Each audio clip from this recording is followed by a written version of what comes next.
السلام علیکم، آپ دیکھ رہے ہیں ABN نیوز۔ میں ہوں حسن روف۔ بلیٹن کا آغاز کرتے ہیں۔ امریکی صدر کا ایران کے پاور پلانٹس اور توانائی کی تنصیبات پر ممکنہ حملے 5 دن کے لیے روکنے کا حکم۔ صدر ٹرمپ کی ایران سے مذاکرات کی تصدیق۔ کہتے ہیں کہ ایران کے قابل احترام اعلیٰ رہنما سے بات چیت کی ہے۔ ایران میں کوئی ایسا رہنما ڈھونڈ رہے ہیں جو بہت مقبول ہو، معقول ہو، مضبوط ہو اور قابل احترام ہو۔ وہ جس شخص سے بات چیت کر رہے ہیں اسے وہ سب سے زیادہ معزز سمجھتے ہیں۔ ایران ڈیل کے لیے بےتاب ہے۔ امریکہ ابھی کسی بھی معاہدے کی ضمانت نہیں دے سکتا۔ ایران اور امریکہ کئی نکات پر اتفاق کر چکے ہیں۔ امریکی صدر ڈونلڈ ٹرمپ نے کہا کہ ایران کے پاور پلانٹس اور توانائی کی تنصیبات پر ممکنہ حملے 5 دن کے لیے مؤخر کر دیے گئے ہیں۔ امید ہے کہ اس مسئلے کو حل کیا جا سکتا ہے۔ ایران ڈیل کرنے کے لیے تیار ہے۔ اگر معاہدہ طے پایا تو امریکہ آسانی سے افزودہ یورینیم حاصل کر سکے گا۔ امریکی صدر نے کہا کہ امریکہ ایٹمی ہتھیار نہیں چاہتا، لیکن صرف مشرق وسطیٰ میں امن قائم رکھنا مقصد ہے۔ ان کا کہنا تھا کہ اگر ایران کے پاس ایٹمی ہتھیار ہوتے تو مشرق وسطیٰ پر قبضہ کر چکا ہوتا اور ہمارے طیارے حملہ نہ کرتے ہوئے ایران کا ایٹم بم بنا چکا ہوتا۔ ٹرمپ نے کہا کہ خامنائی کے بیٹے کو رہنما نہیں مانتا۔ نہیں معلوم کہ مجتبیٰ خامنائی زندہ ہیں یا نہیں چاہتا کہ مجتبیٰ خامنائی کو نشانہ بنایا جائے۔ ابنائے ہرمز کا کنٹرول غالباً میرے اور ایران کے پاس ہوگا۔ امریکی میڈیا کے مطابق ایرانی اور امریکی اعلیٰ حکام کے درمیان اہم ملاقات اسلام آباد میں ممکنہ طور پر ہو سکتی ہے۔ ایرانی اسپیکر، امریکی نمائندہ خصوصی سٹیو وٹکوف اور جیرڈ کشنر اس ملاقات میں شریک ہو سکتے ہیں، جبکہ ممکنہ طور پر امریکی نائب صدر JD وینس بھی اس اہم میٹنگ میں شامل ہو سکتے ہیں۔ امریکی میڈیا کے مطابق پاکستان اور مصر اور ترکیہ کے ساتھ مل کر ایران اور امریکہ کے درمیان پیغام رسانی کر رہا ہے۔ پاکستانی حکام اور دیگر ثالث بشمول عراقچی سٹیو وٹکوف اور جیرڈ کشنر رابطوں میں ہیں۔ ثالثوں کی کوششیں ہیں کہ ایرانی اسپیکر اور امریکی حکام کے درمیان براہ راست ٹیلی فونک رابطہ قائم ہو جائے تاکہ مذاکرات کے راستے کھل سکیں۔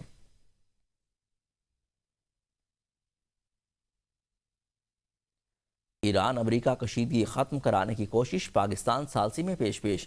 برطانوی جریدے فائنینشل ٹائمز کے مطابق پاکستان ایران اور امریکہ کے درمیان جاری کشیدگی ختم کرانے کے لیے اہم ثالثی کا کردار ادا کر رہا ہے اور جنگ کے خاتمے کے لیے سرگرم سفارتی کوششیں جاری ہیں۔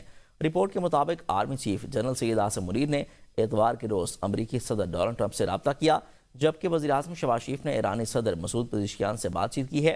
ذرائع کے مطابق پاکستان کی قیادت ایران اور امریکہ کے درمیان بیک چینل رابطے بھی قائم کر رہے ہیں، جن میں امریکی نمائندے خصوصی سٹیو وٹکوف اور جیرڈ کشنر کے ساتھ روابط شامل ہیں۔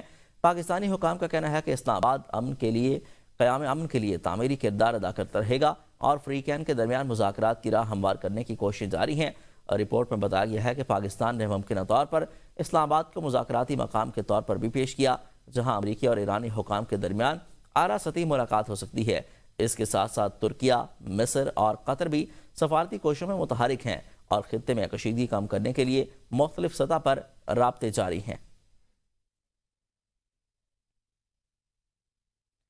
امریکہ اور ایران کے درمیان ممکنہ امن مذاکرات، اسرائیل بھی تنازع کو مذاکرات کے ذریعے حل کرنے پر تیار ہو گیا۔ امریکی نائب صدر JD وینس کی اسرائیلی وزیر اعظم نیتن یاہو سے مشاورت۔ امریکی خبر رساں ایجنسی ایکسوائس کی رپورٹ کے مطابق امریکی نائب صدر JD وینس نے اسرائیلی وزیر اعظم نیتن یاہو سے ٹیلی فون پر بات چیت کی ہے، جس میں ایران کے ساتھ امن مذاکرات کی کوششوں پر تبادلہ خیال ہوا، خاص طور پر جنگ ختم کرنے کے لیے ممکنہ معاہدے کے نکات پر مشاورت ہوئی۔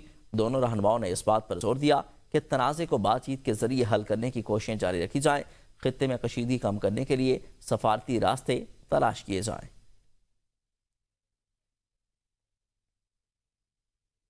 امریکہ نے جنگ کے خاتمے کے لیے مذاکرات کا پیغام بھیجا۔ ایرانی وزارت خارجہ کی تصدیق۔ ترجمان اسماعیل باقری نے کہا کہ گزشتہ چند دنوں کے دوران بعض دوست ممالک کے ذریعے امریکہ کی جانب سے جنگ کے خاتمے کے لیے مذاکرات کی درخواست کے پیغامات موصول ہوئے۔ ایران نے ان پیغامات کا جواب اپنے اصولی موقف کے مطابق دیا اور واضح کیا کہ کسی بھی قسم کے دباؤ کو قبول نہیں کیا جائے گا۔ ایران نے اپنے جواب میں خبردار کیا کہ اگر اس کی اہم تنصیبات خصوصاً توانائی کے بنیادی ڈھانچے کو نشانہ بنایا گیا تو انتہائی سنگین نتائج برآمد ہوں گے۔ وزیراعظم شہباز شریف کا ایرانی صدر مسعود پزشکیان سے ٹیلی فونک رابطہ۔ ایرانی صدر کو عید الفطر اور نوروز کی مبارکباد دی ہے۔ وزیراعظم شہباز شریف نے خطے میں کشیدگی پر گہری تشویش کا اظہار۔ انہوں نے ایران کے بہادر عوام کے ساتھ پاکستان کی مکمل یکجہتی اور حالیہ واقعات میں قیمتی جانوں کے گہرے سیاہ پر گہرے دکھ اور افسوس کا اظہار کرتے ہوئے زخمیوں کی جلد صحت یابی کی دعا کی ہے۔ ایرانی صدر سے گفتگو کے دوران شہباز شریف کا کہنا تھا کہ اختلافات کے حل کے لیے سفارتکاری کی طرف واپسی وقت کی اہم ضرورت ہے۔ امریکی صدر کی ایرانی توانائی تنصیبات پر حملے نہ کرنے کے اعلان کے بعد عالمی منڈی میں تیل کی قیمتیں گر گئی ہیں۔ عالمی آئل مارکیٹ میں مندی ہے۔ امریکی خام تیل کی قیمت میں تقریباً 10% کی کمی ریکارڈ کی گئی ہے۔ کروڈ آئل کم ہو کر $88.34 فی بیرل کی سطح پر آ گیا۔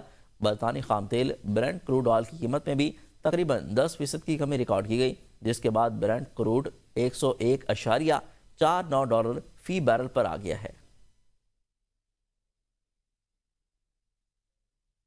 صدر مملکت سے وفاقی وزراء کی بھوٹو ہاؤس ناڈیرو میں ملاقات ہوئی ہے۔ ملک میں امن و امان، معاشی صورتحال، پیٹرولیم مصنوعات کے حوالے سے تبادلہ خیال کیا گیا۔ صدر مملکت آصف علی زرداری سے وفاقی وزیر داخلہ محسن نقوی، وفاقی وزیر خزانہ محمد اورنگزیب اور وفاقی وزیر پیٹرولیم علی پرویز ملک نے ملاقات کی ہے۔ Chairman People's Party Bilawal Bhutto Zardari, وزیر اعلیٰ سندھ مراد علی شاہ، مرکزی صدر P P women wing Faryal Talpur اور صوبائی وزیر ناصر حسین شاہ بھی شریک ہیں۔ وزیر داخلہ نے صدر مملکت کو ملک میں دہشت گردی کے خلاف کارروائیوں اور سرحدی سلامتی کی صورتحال پر آگاہ کیا۔ وزیر داخلہ اور وزیر پیٹرولیم نے معاشی اشاریوں، توانائی کے شعبے اور پیٹرولیم مصنوعات کی قیمتوں میں اضافے کے تناظر میں حکومتی اقدامات پر بریفنگ دی ہے۔ صدر مملکت نے ہدایت دی ہے کہ معاشی پالیسیوں میں عوامی ریلیف کو ترجیح دی جائے اور پیٹرولیم مصنوعات کی قیمتوں کے بوجھ کو کم سے کم رکھا جائے۔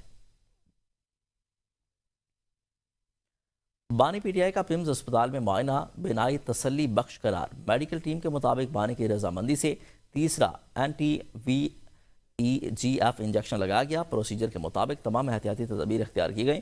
ڈاکٹر عارف اور ڈاکٹر ندیم قریشی کی نگرانی میں طبی عمل مکمل ہوا۔ کنسلٹنٹ نے فزیشین نے بھی طبی طور پر مستحکم قرار دے دیا۔ بانی پی ٹی آئی اسپتال سے ڈسچارج کر کے واپس اڈیالہ جیل بھیج دیے گئے۔ پنجاب کے بیشتر اضلاع میں بارش کا امکان ہے۔ 28 سے 30 مارچ کے دوران بھی تیز ہواؤں اور گرج چمک کے ساتھ بارش کا امکان ہے۔ راولپنڈی، مری، کلیات سمیت اٹک، جہلم، چکوال، تلگنگ، گجرانوالہ میں بھی بارش کا امکان ہے۔ آئندہ دنوں میں پنجاب کے بالائی علاقوں میں ژالہ باری کا بھی امکان ہے۔ کراچی اور سندھ میں 2 مرحلوں میں بارش کی پیشگوئی۔ محکمہ موسمیات نے ملک بھر میں 24 سے 30 مارچ کے دوران موسمی تغیر و تبدل اور شدید بارشوں کا الرٹ جاری کر دیا۔